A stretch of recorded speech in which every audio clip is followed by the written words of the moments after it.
नमस्कार। मैं आपका अपना हरिओम।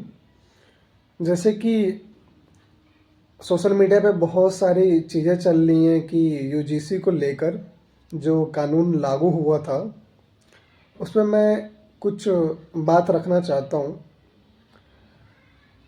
अपने जो यूजीसी कानून है, अभी जो रोक लगी है 19 मार्च को उसकी सुनवाई होगी, लेकिन कुछ व्यक्ति ऐसे हैं जो जाति धर्म को लेकर टिप्पणियाँ कर रहे हैं और धरना प्रदर्शन कर रहे हैं।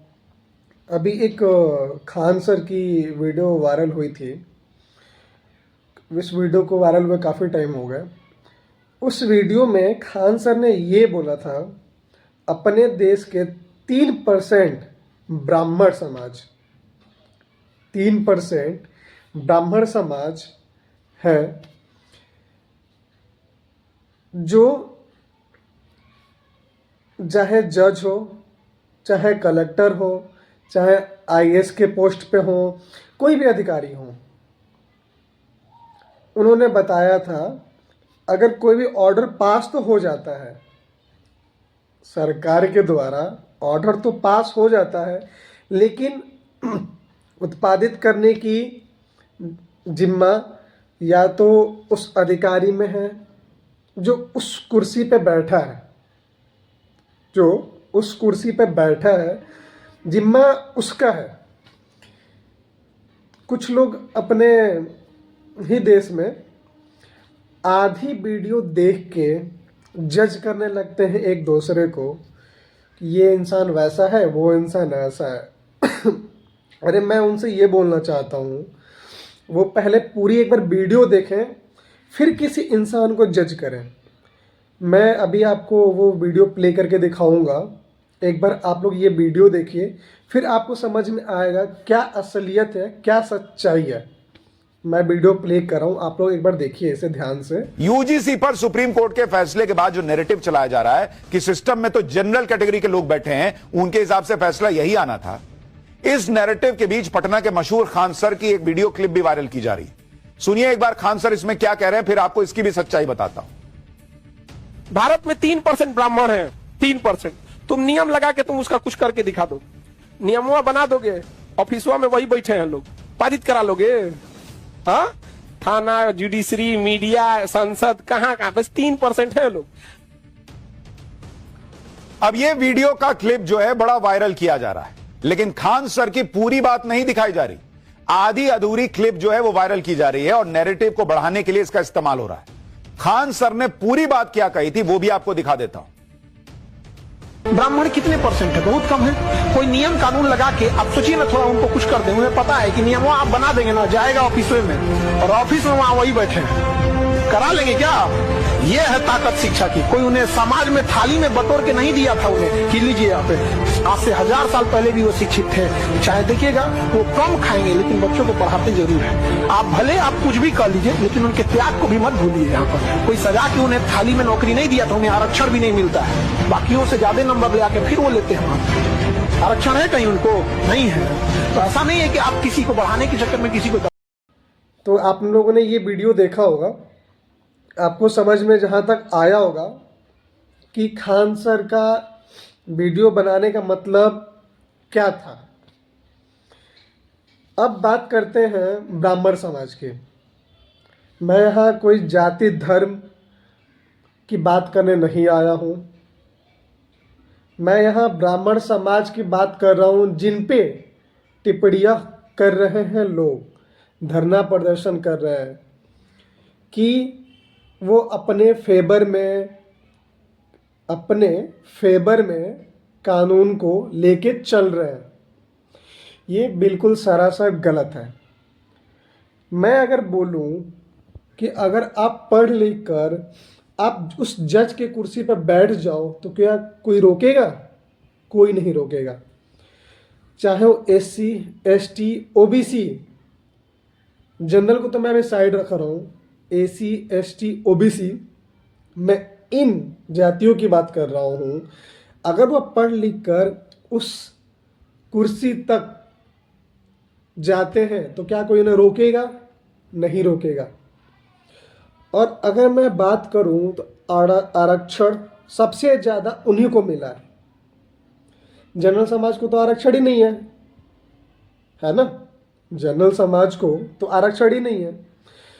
तो अगर आरक्षण के बाद भी अगर वो नहीं कर पाते, नहीं पढ़ के वहां तक जा पाते हैं, तो गलती किसकी है? इसमें जनरल की गलती है। इसमें जनरल की गलती है। अभी यूजीसी जो कानून पे रोक लगी है, जो वो जज है वो ब्राह्मण है। उनको भी ये चीज़ दिख रहा है कि यूजीसी एक्ट अगर लागू होता है, उसके लिए बहुत से गलत काम होंगे। अभी एक मामला आया था सामने। एक लड़की थी और एक लड़का, वो उससे बात करने की कोशिश की। लड़की जनरल की थी और जो लड़का था ओबीसी में था शायद। वो लड़का ओबीसी में था, लड़की जनरल समाज की थी। लड़की ने मना कर दिया तो लड़के ने उस लड़की पे एफआईआर कर दिया। इसने ये बोला ये जाति धर्म की बात कर रही है और भेदभाव कर रही है। अभी ये बात, अभी यूजीसी कानून लागू हुए कुछ ही घंटे हुए होंगे तब तक ये सामने आ गया। उसके बाद जब ये सुप्रीम कोर्ट में ये मामला गया, उनको भी लगा कि हाँ ये कानून गलत है, तो उन्होंने रोक लगाया और सरकार से उन्होंने ये बोला ताकि आप प्रूफ ला के दो, क्या सच्चाई है क्या नहीं है, उसके बिहाफ पे हम फिर आगे बात करेंगे उसमें क्या गलत था। तो अगर इस पे ब्राह्मण समाज को लेके, जज को लेके अगर टिप्पणी होती है, वो चीज़ गलत है। वो चीज़ बिल्कुल सरासर गलत है। वो नहीं मानी जाएगी। वो चीज़ बिल्कुल नहीं मानी जाएगी। और अगर हम बात करें आईएएस अधिकारी और जज की, तो भाई आप लोग भी पढ़ो, आप लोग भी पढ़ के उस मुकाम तक पहुंचो। कौन रोकेगा आपको? कोई रोक सकता है? आप लोग अगर पढ़ के उस मुकाम तक जाते हो तो आपको कौन रोकेगा? कोई नहीं रोक सकता है। आपके पास तो आरक्षण भी अच्छे खासे मिल रहा है, जनरल वालों को तो वो भी नहीं मिल रहा है। फिर भी वो अपने मेहनत के बलबूते पे जाके वहाँ तक अपना परचम लहराया, चाहे वो ठाकुर हो, चाहे ब्राह्मण हो, चाहे कोई भी जनरल समाज का हो। अपने मेहनत के बल पे वो जाके परचम लहराया वहाँ तक। अगर आप पे में दम है तो आप भी लहराओ, किसने मना किया आपको? अब आप ब्राह्मणों पे, ठाकुरों पे टिप्पणी करोगे, गलत बातें करोगे, तो भाई ये सरासर गलत है। ये तो सहन नहीं हो सकता है। और एक बात, ये जब से यूजीसी कानून आया है, आप लोग भी होशियार हैं, आप लोग भी ये चीज़ें देख रहे होंगे कि जब से ये कानून लागू हुआ है तब से अपने हिंदू भाइयों में काफ़ी आक्रोश हो गया है। दुश्मनी पैदा हो रहा है इस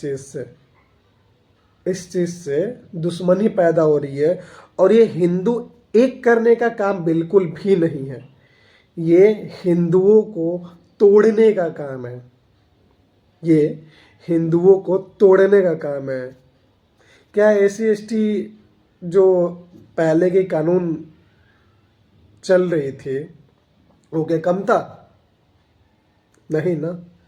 तो इसमें समझने वाली बात ये है कि हमें खुद ये सोच के चलना है क्या सही है क्या गलत।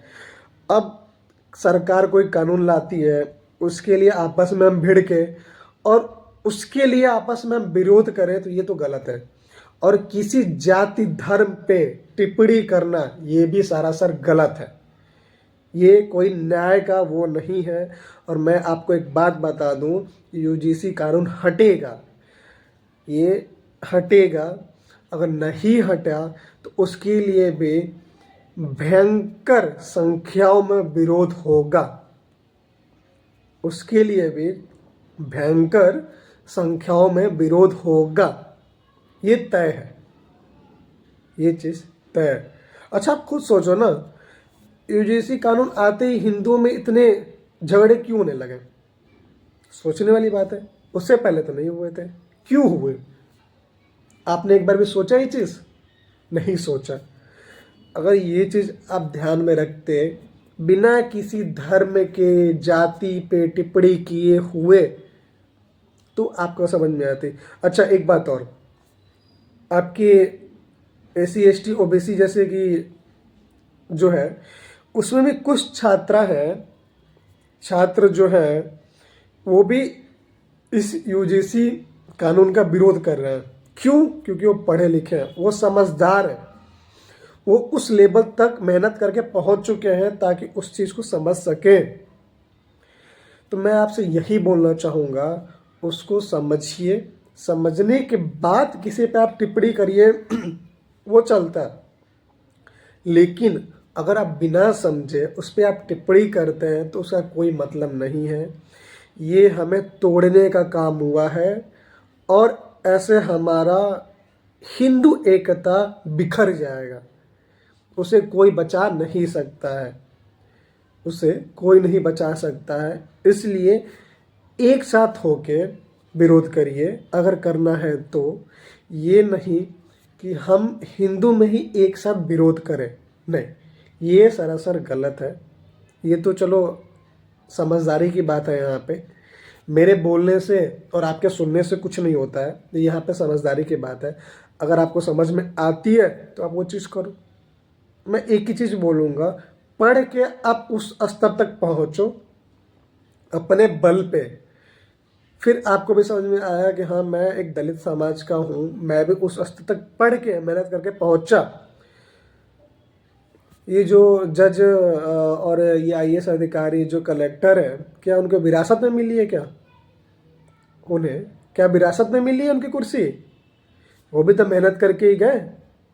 वैसे आप भी करो, टिप्पणी करने का कोई सवाल ही नहीं पैदा होता है,